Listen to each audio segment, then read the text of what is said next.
समाज को वोट की शक्ति समझाने का काम किया। अगर समाज समझदार होता तो जिस दिन बाबा साहब अम्बेडकर ने वोट का अधिकार दिया था उसी दिन वो राजा बन जाता, उसी दिन वो राज सत्ता पे काबिज हो जाता। लेकिन क्योंकि समाज समझदार नहीं है, इसलिए इतने रहबरों को अपना घर बार, अपना परिवार, अपना सुख चैन छोड़ के समाज को जगाने के लिए निकलना पड़ा। आज भी हालात वही है। हमने अपनी वोट के ताकत को नहीं समझा, अपनी वोट की वैल्यू को नहीं समझा।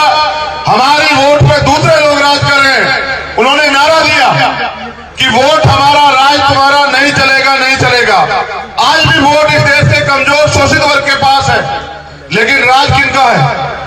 जिन लोगों के पास साथ हम हजारों साल से पीड़ित थे, उन्हीं का राज भी आज इस व्यवस्था पे है।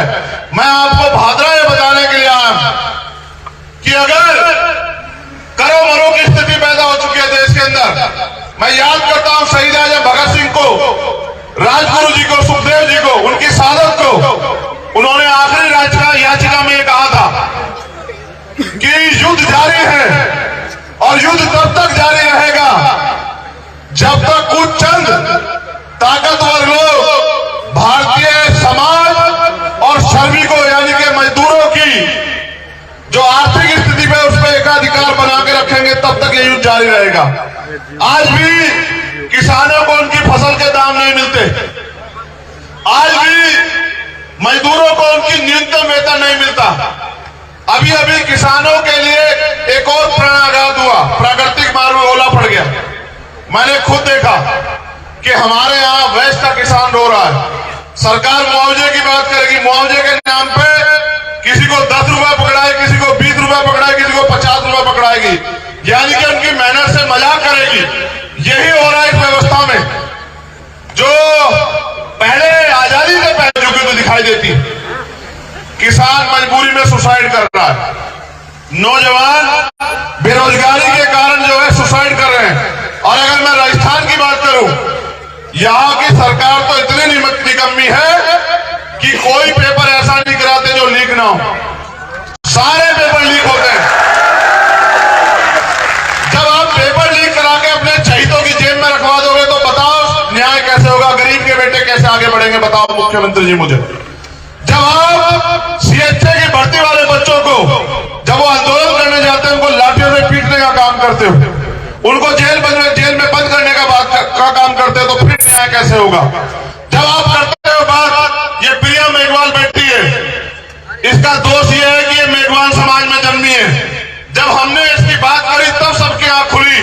मुख्यमंत्री को मजबूर होकर बुलाना पड़ा, कहा कि पता नहीं कोई चीज उसका एम्बेसडर बना रहे, वो भी बंद कर दी। एक सिंगल पैसे की मदद नहीं करी। बताओ खिलाड़ी कैसे आगे बढ़ेंगे? मुख्यमंत्री जवाब दे कि अगर इसका दोष यह है कि ये मेघवाल समाज की बेटी, तो मुख्यमंत्री जी याद रखना कि तुम्हारे भरोसे नहीं है।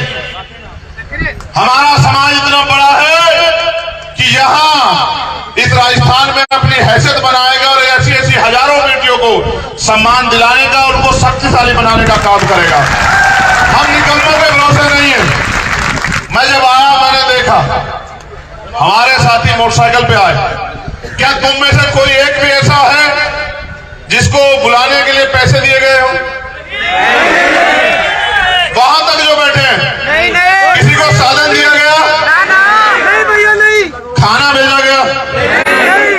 तुम सब लोग वो हो जो मेरी तरह चिंतित हो, जिनके दिल में बात है कि भाई हमें आजाद हुए 75 साल से ज्यादा हो गया, अब तो हमारी गुलामी बेबसी खत्म हो, अब तो हमारी गरीबी कटे। लेकिन ये गरीबी कटेगी कैसे भाइयों?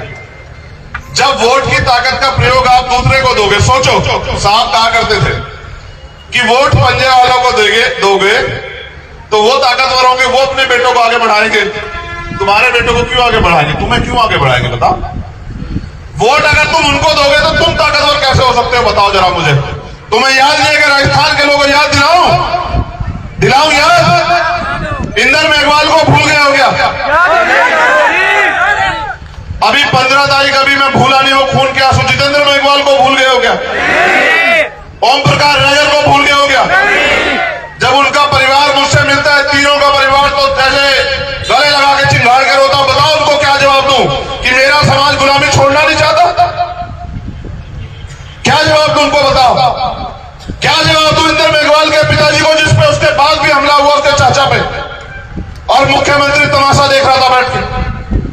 बताओ क्या जवाब दूं जितेंद्र मेघवाल को कि सरकार ने वादा किया वो वादा पूरा नहीं किया, सिर्फ मूछे रखने में मेरे भाई की हत्या हुई।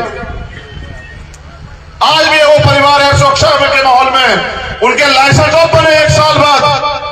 बताओ क्या जवाब दो ओम प्रकाश नगर को कि जिसने उससे उसकी जान छीन ली, उसको जेल नहीं भेजा, मुख्यमंत्री ने उसको बचाने का काम किया। इस सरकार का भरोसा लड़ोगे? इनको रहनुमा मानते हो, इनसे उम्मीद करते हैं तुम्हारी गुलामी बेबसी काटेंगे। जानवर के आगे से भी उसका खाना भोजन हटाओगे वो भी रिएक्शन कर देगा। कुत्ता देखा है नहीं देखा है? कुत्ता पालते भी होंगे तुम लोग। कुत्ते के आगे से कभी भोजन उठा के देखना क्या करेगा, पता है तुम्हें वो क्या करेगा? तुम्हारे सारे अधिकार ये सरकारें छीन ले रही है। मेरे गुलाम भोले भाले गुलाम बने हुए समाज के लोगों, अपने बारे में सोचो तो सही। कौन सोचेगा तुम्हारे बारे में? जितने अधिकार बाबा साहब अम्बेडकर अपने 4-4 बच्चे कुर्बान करके देके गए थे, उनमें से बचा क्या तुम्हारे पास? एक आरक्षण व्यवस्था है, सरकारें भर्ती नहीं निकालती हैं, संविदा से भर रहे हैं मुख्यमंत्री। ये यहाँ की सरकार के हाल नहीं है, केंद्र की सरकार के हाल है। भाजपा और कांग्रेस या कोई और सरकार हो, हम तो सिर्फ और सिर्फ वोटर बने हुए हैं। तुम इतने बड़े पैमाने में यहाँ आए, अगर इतने बड़े पैमाने पे मेरी बात मान के अगर रोज एक आदमी को तैयार करे और उनसे कहे कि इस बार अपने भाई के हाथों को मजबूत करना, तो मैं गारंटी से कहता हूं कि राजस्थान में आपके अधिकार छीनने वाला कोई बचेगा नहीं। क्यों नहीं मिल रहा प्रिया मेघवाल को सम्मान? क्योंकि उनका समाज उनका गुलाम बना हुआ है, इसलिए नहीं मिल रहा। जिस दिन इसका समाज विद्रोह करेगा, जिस दिन इसका समाज अपमान को अपमान समझेगा, उस दिन आप देखना वो आपके पैरों में पड़ा होगा मुख्यमंत्री। ये ताकत है आपके पास वोट की। गुलाम मत बनो, हालात बहुत अच्छे नहीं है। यहां इतने सारे मामले हैं, मैं गिनाता रहूंगा तो आपके आंसू